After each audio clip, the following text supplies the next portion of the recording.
Salut à tous, bienvenue sur Germano. Aujourd'hui, on rend hommage à une légende d'Hollywood, Bruce Willis. De ses débuts modestes à sa lutte contre la maladie, en passant par ses succès, ses mariages, ses amitiés et ses passions, on va retracer son incroyable parcours d'émotions, de souvenirs et de respect pour cet acteur qui a marqué des générations. Allons-y. Né le 19 mars 1955 en Allemagne de l'Ouest, Bruce Willis grandit à Carneys Point, New Jersey. Fils d'un soldat américain et d'une mère allemande, il surmonte un bégaiement grâce au théâtre. Après des études d'art dramatique à Montclair, il débute off-Broadway avant de percer à la télé avec Clair de Lune, 1985-1989, où il incarne le charismatique David Addison. Ce rôle pose les bases d'une carrière explosive. En 1987, Bruce épouse Demi Moore, une star montante. Leur union dure 13 ans et donne 3 filles, Rumeur, Scout et Tallulah. Malgré leur divorce en 2000, ils restent proches, une rareté à Hollywood. En 2009, il se remarie avec Emma Heming, avec qui il a 2 autres filles, Mabel et Evelyn. Cette famille recomposée est un pilier dans sa vie, surtout aujourd'hui. Bruce a forgé des amitiés solides dans l'industrie. Avec Arnold Schwarzenegger et Sylvester Stallone, il lance Planet Hollywood en 1991, une chaîne de restaurants célébrant le cinéma. Ses liens se retrouvent dans des films comme The Expendables, 2010. Ses collaborations montrent un homme qui aime l'équipe et la camaraderie au-delà des écrans. Passionné de musique, Bruce sort The Return of Bruno en 1987, un album mêlant blues et rock suivi de If It Don't Kill You en 1989. Harmoniciste talentueux, il joue aussi dans des pubs et des films.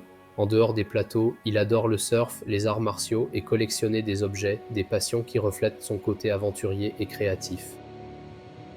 Père de 5 filles, Bruce est un pilier familial. Rumeur, Scout, Tallulah, Mabel et Evelyn lui apportent joie et soutien.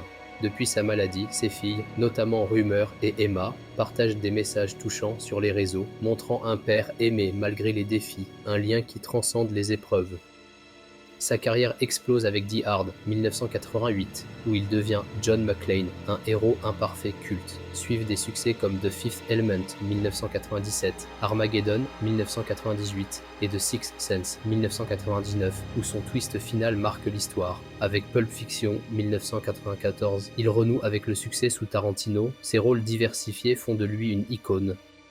Pas tout n'a été rose. Hudson Hawk, 1991, est un flop notoire, raillé pour son scénario absurde. The Bonfire of the Vanities, 1990, et Color of Night, 1994, échouent aussi. Ses retours dans Die Hard, 2013, et Raid 2, 2013, reçoivent des critiques dures, marquant une fin de carrière controversée avant sa retraite. En 2022, sa famille révèle qu'il souffre d'aphasie, l'obligeant à arrêter sa carrière. En 2023, un diagnostic de démence frontotemporale, DFT, est annoncé, une maladie neurodégénérative affectant langage, comportement et mémoire. Ses proches, Emma en tête, décrivent une lutte quotidienne, mais aussi un amour intact, avec des moments de tendresse partagés. Aujourd'hui, le 23 juillet 2025, son état s'aggrave. Des informations récentes suggèrent qu'il serait désormais muet, avec des difficultés à se déplacer, selon des proches. Emma et ses filles continuent de le soutenir, partageant des images rares qui montrent sa résilience malgré la progression inexorable de la DFT. Mais Bruce Willis, c'est une carrière légendaire, une vie riche en émotions et un combat qui inspire. Merci Bruce pour tout, et comme il dirait, yippee-ki-yay, abonnez-vous, laissez un commentaire et à bientôt sur la chaîne Germano.